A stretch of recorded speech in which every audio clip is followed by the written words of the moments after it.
Okay, so I'm back with another video. This time I'm talking about ser and estar. It's a really, really important concept. So even though we went over it in class, we're going back over it here. That way, in case you have any questions whatsoever, come back to this video, watch it, make sure you know it. It's going to keep coming up. So ser and estar is basically the equivalent of the verb to be in English. So what is to be in English? We use to be to say I am, you are, he is, she is, we are. So in English we have those three different forms of the verb. In Spanish we break them down a whole lot farther to give you much more specific information. Before I go into the uses of ser and estar, I'm going to show you the conjugations. You know, we always have to start with conjugations because we have to know how to write things. We have to know how to communicate things. So here are the conjugations of ser. I hope that at this point you know these. We've been working on those for a long time. Here are the relatively new conjugations of estar. And estar is mostly regular AR conjugations, the only odd one being estoy, the only irregular one. So there are your conjugations. So now the question is, when do I use each of these? In English, I would just say, I am tall, I am hungry, I am tired. In Spanish, we're going to have those three concepts and some other concepts broken down into ser or estar. But essentially, here's the main difference. Ser is going to be used for things that tend to be permanent. Okay? Now, that's not 100% true, but things that we tend to think of being hard to change from day to day. Okay? That's just kind of a rough idea, a rough framework for you to think of ser. The other guy over here, estar, is things that tend to be temporary, so can change quickly, relatively easily, can change from day to day. Okay? So that's not 100% going to help you because sometimes you're going to have examples that don't really fit those. But it's a rough framework. It's a broad idea that's going to get you to the correct answer most of the time. We can break this down farther, and we can say ser is used for characteristics. We can use ser is used for origins. Ser is used for occupations. Ser is used for time. Ser is used for events. And ser is used for relationships. Okay, so I'll break these down a little bit farther, but basically, what do I have here? I have the mnemonic device I shared in class, which is scooter. So we think of scooter, we think of ser.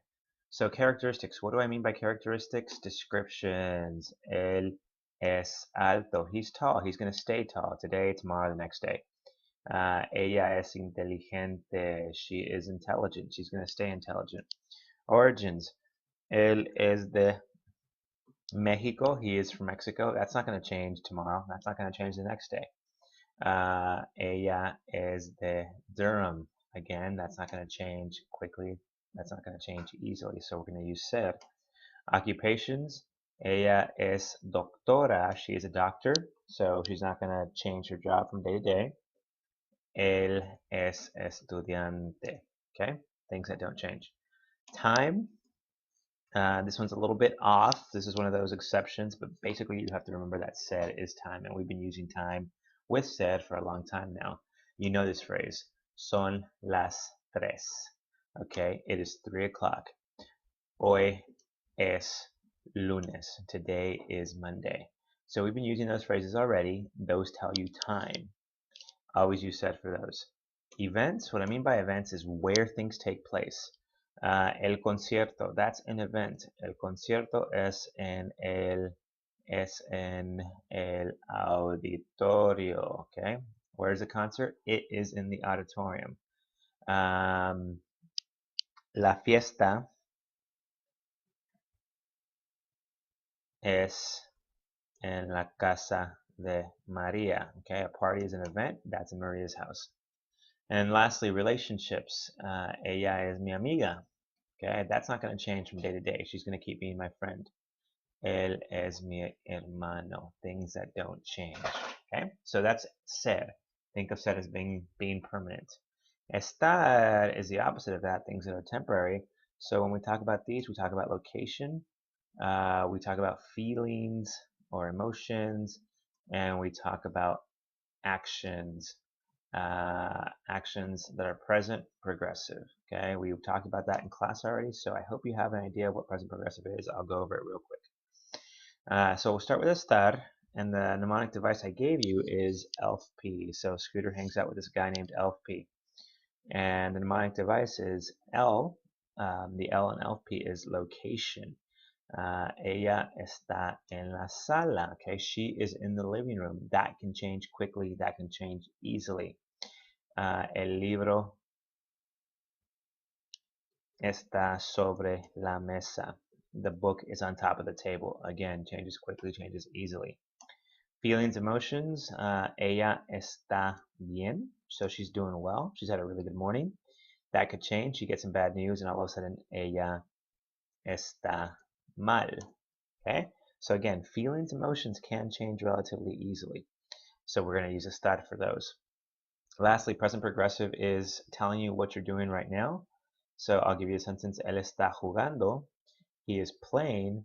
Okay, he's playing. His mom calls him. He's got to go home. He's not playing anymore. Estar. Ella está estudiando. She is studying. She's done studying. She moves on to something else. That changes quickly. That changes easily. So again, the main difference here between ser and estar is going to be for temporary things. Okay, temporary things. And ser is going to be for those things that are mostly permanent or really don't change with ease. Okay, so there's your mnemonic devices. Use those. Think of Scooter. Think of LP. Make sure you know that the C in Scooter stands for characteristics, that the T in Scooter stands for time, that the L in LP stands for location. When you get your quiz, write those down quickly. That way you can refer back to them and you don't have to rack your brain while you're taking the quiz.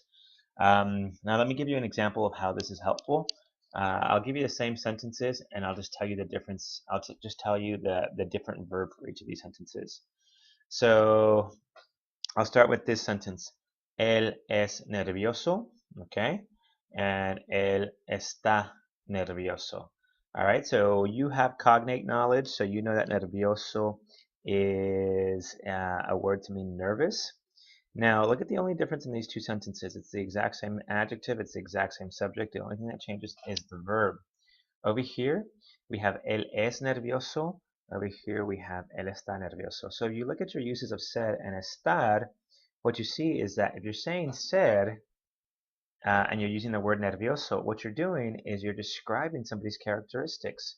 So to say él es nervioso, you're saying he is a nervous person. Generally speaking, he's always nervous. He always seems nervous. Over here, you're using está, and we know that está is used for temporary feelings or emotions. So to say él está nervioso, what you're saying is he feels nervous right now. So same sentence, different verb tells you a different thing. He is a nervous person over here, and he feels nervous over here. Similarly, I could say the apple. Let me erase that real quickly. Let me get rid of the highlight. La manzana, that's the word for apple. La manzana es verde. Okay, the apple is green. La manzana está verde. Okay, the apple is green. What's the difference? Well, if you think about the difference between ser and estar, if we're saying la manzana es verde, we're saying that that apple is green. It's a green apple. Okay, so it's like a Granny Smith apple that you would buy at the grocery store. Es verde, it's a characteristic. Over here, la manzana está verde, that's a temporary state. That's a temporary way of being. So in this sentence, we're not necessarily saying that it is a green apple. What we could be saying is that it is a green apple because it's not ripe yet. Unripe apples are green, and then they might turn into red, delicious apples. So again, the same sentence, the only difference being the verb. Here, it's a green apple, always, that's a characteristic. Here, it's a green apple now, that's a temporary state. Okay? So those are just a couple of examples of the difference between ser and estar, but basically memorize the conjugations, make sure you know what subject you're talking about, and think about the difference between permanent, ser, and estar, temporary. Okay? That's it.